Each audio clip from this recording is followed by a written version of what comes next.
ಶ್ರೀ ಗುರುಭ್ಯೋ ನಮಃ. ಓಂ ಶ್ರೀ ಜಗನ್ಮಾತಾ ಭದ್ರಕಾಳಿ ಸಮೇತ ಮೂಕಾಂಬಿಕಾ ನಮಃ ಶಿವಾಯ. ವೀಕ್ಷಕ ಬಂಧುಗಳಿಗೆಲ್ಲ ನಮಸ್ಕಾರಗಳು. ವೀಕ್ಷಕರಿಗೆಲ್ಲ ನಮ್ಮ ಕಾರ್ಯಕ್ರಮದ ಸ್ವಾಗತ.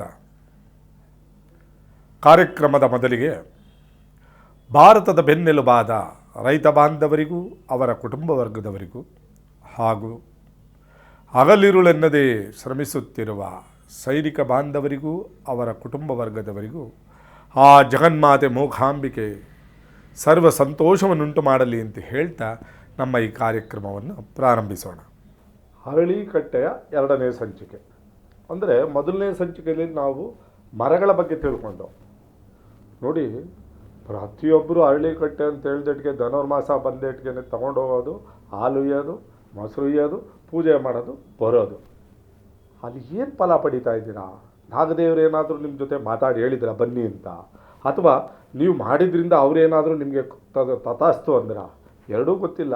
ಸುಮ್ಮನೆ ಮೂಢನಂಬಿಕೆಯಲ್ಲಿ ಪೂಜೆ ಮಾಡೋದಕ್ಕಿಂತ ಅದರಲ್ಲಿ ಏನು ಒಳಿತು ಅನ್ನೋದನ್ನು ತಿಳ್ಕೊಳ್ಳೋದು ಬಹಳ ಮುಖ್ಯ. ಅದನ್ನು ತಿಳಿಸ್ತಾ ಇದ್ದೇವೆ. ಈಗ ನೋಡಿ, ಕರಿಕಲ್ಲಲ್ಲಿ ನಾಗದೇವರನ್ನ ಪ್ರತಿಷ್ಠಾಪನೆ ಅಂದಿನ ಕಾಲದಿಂದ ಮಾಡ್ಕೊಂಡು ಬಂದಿದ್ದಾರೆ. ಈಗ ಬಳಪದ ಕಲ್ಲಿಗೆ ಬಣ್ಣ ಹೊಡೆದು ಹಾಕ್ತಾರಲ್ಲ, ಅದೆಲ್ಲ ಕರಿಕಲ್ಲು.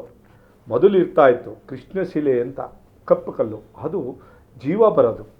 ಈಗ ನೋಡಿ, ಕೆಲವೊಂದು ಕಡೆ ಎಕ್ಸಾಂಪಲ್ಲು ಸಾರಿ ಗಾಮ ಪಾದ ನೀಸ ಅಂದರೆ 9 ಕಂಬಗಳು ಹೊಡೆದ್ರೆ ಸಾರಿ ಗಾಮ ಅಂತ ಬರುತ್ತೆ. ಅದು ಎಲ್ಲಿಂದ ನುಡಿಯುತ್ತೆ? ಅದಕ್ಕೆ ಜೀವ ಇರುತ್ತೆ. ಹಾಗೆ ಹಿಂದಿನ ಕಾಲದಲ್ಲಿ ನಾಗದೇವತೆಗಳನ್ನು ಪ್ರತಿಷ್ಠೆ ಮಾಡಬೇಕಾದ್ರೆ ಕಪ್ಪು ಕಲ್ಲುಗಳಲ್ಲಿ ಮಾಡ್ತಾಯಿದ್ರು. ಸೈಂಟಿಫಿಕ್ಕಾಗಿ ನೀವು ಅದರ ಮೇಲೆ ಕರೆದ ಹಾಲು, ಅಂದರೆ ನಾವು ಹಸು ಎಮ್ಮೆಗಳಿಂದ ಕರೆದ ಹಾಲನ್ನು ಹಾಕ್ತಾಯಿದ್ದು. ಹಾಲೂ ಸಂಪದ್ಭರಿತವಾಗಿತ್ತು. ಅದನ್ನು ಈ ಶಿಲೆ ಮೇಲೆ ಹಾಕಿದಾಗ, ಅದನ್ನು ಪೂಜೆ ಮಾಡಿದಾಗ ಅಭಿಷೇಕದಲ್ಲಿ ಕೆಳಗಡೆ ಬರುವಾಗ ಹಿಡ್ಕೊಂಡು ಕುಡಿಬೇಕಿತ್ತು. ಇದುವರೆಗೂ ಎಷ್ಟು ಜನ ಪೂಜೆ ಮಾಡಿ ಅಭಿಷೇಕ ಮಾಡಿದ ಹಾಲನ್ನ ಕುಡಿದಿದ್ದೀರ ಲೆಕ್ಕ ಹಾಕ್ಕೊಳ್ಳಿ. ನಾವು ವಿಗ್ರಹಗಳ ಮೇಲೆ ಆರಾಧನೆ ಮಾಡಿದಂಥದ್ದು, ಅಭಿಷೇಕ ಮಾಡಿದಂಥದ್ದನ್ನು ಅಭಿಷೇಕ ಪ್ರಸಾದ ಅಂತ ಕುಡಿತಾ ಇದ್ದೇವೆ. ನೀವೇ ಸ್ವಂತವಾಗಿ ಮಾಡಿದಂಥ ಅಭಿಷೇಕದನ್ನು ಅರಿಯೋಕ್ಕೆ ಬಿಟ್ಬಿಟ್ಟಿದ್ದೀರಾ. ಅದನ್ನು ಬೇರೆ ಜನ ತುಳಿದಾಗ, ಅಥವಾ ನೀವು ಮಾಡಿದ ಅಭಿಷೇಕದ ಫಲವೇನು? ಜ್ಞಾನಿಕವಾಗಿ ಅಂದರೆ ಶಾಸ್ತ್ರೀಯವಾಗಿ ಆಧ್ಯಾತ್ಮಿಕವಾಗಿ ತಿಳ್ಕೊಂಡಾಗ ಆ ಕಲ್ಲಿನ ಮೇಲೆ ಹಾಲಾಗಿದಾಗ ಒಳಗಡೆ ಇರುವ ನಾಗದೇವರು ಸಮಾಧಾನ ಆಗ್ತಾರೆ. ಹಾವಿಗೆ ಹಾಲು ಎರಿತಾರೆ ಅಂತ ಹೇಳ್ತಾರೆ. ಹಾವು ಕುಡಿದಿದ್ದು ಯಾರೂ ನೋಡಿಲ್ಲ, ಬಟ್ ಹಾಲು ಎರಿಯೋದು ವಾಡಿಕೆಯಲ್ಲಿದೆ. ಕುಡಿತಾರೆ, ಕುಡಿದಿರ ಯಾರೂ ಇಡೋದಿಲ್ಲ. ಯಾಕಂದರೆ ಇಂದಿನ ಕಾಲದವ್ರು ಏನು ಮಾಡಿದ್ದಾರೆ ಎಲ್ಲವೂ ಕಟು ಸತ್ಯ. ಅದನ್ನು ನಾವು ತೀರಾ ಆಳಕ್ಕಿಳಿದು ನೋಡಿದಾಗ ಮಾತ್ರ ನಮಗೆ ಸತ್ಯ ಗೊತ್ತಾಗುತ್ತೆ. ಜ್ಞಾನಿಕವಾಗಿ ಹಾಲು ಹಾಕಿದಾಗ, ಆ ಹಾಲನ್ನು ಕುಡಿದಾಗ ಮನಸ್ಸಿಗೆ ಸಂತೋಷಭರಿತವಾಗುತ್ತೆ. ಆ ಪೂಜೆ ಮಾಡಿದಾಗ ಏನೋ ಆ ವಿಗ್ರಹಗಳನ್ನು ನೋಡಿ, ಬೇರೆ ವಿಗ್ರಹಗಳಿಗಿಂತ ಆ ಸರ್ಪ ವಿಗ್ರಹಗಳಿಗೆ ಅಭಿಷೇಕ ಮಾಡಿ ಅಲಂಕಾರ ಮಾಡಿ ನೋಡಿದಾಗ ಏನೋ ಒಂದು ಖುಷಿ ಆಗುತ್ತೆ. ಇದೆಲ್ಲವೂ ಜ್ಞಾನ.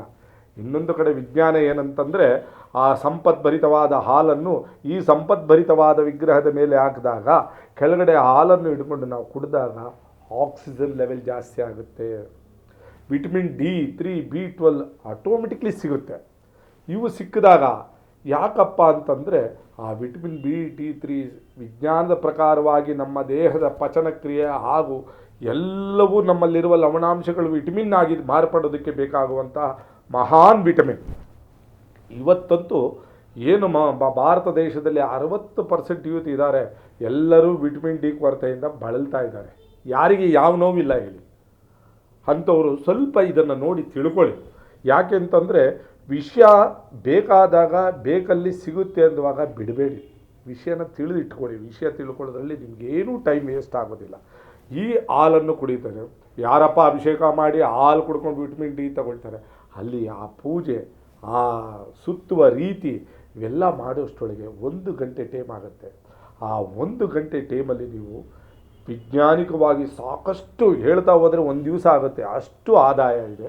ಹಾಗೆ ಜ್ಞಾನಿಕವಾಗಿ ಹೇಳ್ತಾ ಹೋದರೆ 3 ದಿವಸ ಆಗುತ್ತೆ, ಅಷ್ಟು ಆದಾಯ ಇದೆ ಅಶ್ವತ್ಥ ಕಟ್ಟೆಯಲ್ಲಿ. ಇದನ್ನು ನೀವು ಮಾಡಬೇಕು ಬೇಡವೋ ಯೋಚನೆ ಮಾಡಿ.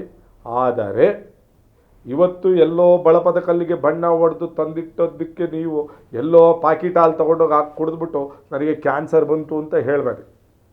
ಯಾವುದನ್ನು ಹೇಗೆ ಮಾಡಿದ್ರೆ ಯಾವ ವಿಷಯ ಸಿಗುತ್ತೆ, ಯಾವುದನ್ನು ಹೇಗೆ ತಗೊಂಡ್ರೆ ನಮ್ಮ ಪಚನಕ್ರಿಯೆ ಚೆನ್ನಾಗಾಗುತ್ತೆ ಅನ್ನುವ ಲೆಕ್ಕಾಚಾರ. ಸೈನ್ಸಲ್ಲಿ ಹೇಳ್ಬೇಕಂತಂದರೆ ಈ ನಮ್ಮ ಇಂಜಿನ್ ಸರಿಯಾಗಿದ್ದರೆ ಮಾತ್ರ ಎಲ್ಲ ಸ್ಪೇರ್ ಪಾರ್ಟ್ಸು ಚೆನ್ನಾಗಿರುತ್ತೆ. ಇಂಜಿನ್ ಅಂದರೆ ಯಾವುದು ಅರ್ಥ ಆಯ್ತಾ ನಿಮಗೆ? ನಿಮ್ಮ ಹೊಟ್ಟೆಯ ಭಾಗ. ಇದು ಸಂಕ್ಷಿಪ್ತವಾಗಿ ನಿಮಗೆ ತಿಳಿಸ್ತಕ್ಕಂಥ ವಿಷಯ ಅರಳಿಕಟ್ಟೆಯ 2ನೇ ಸಂಚಿಕೆ.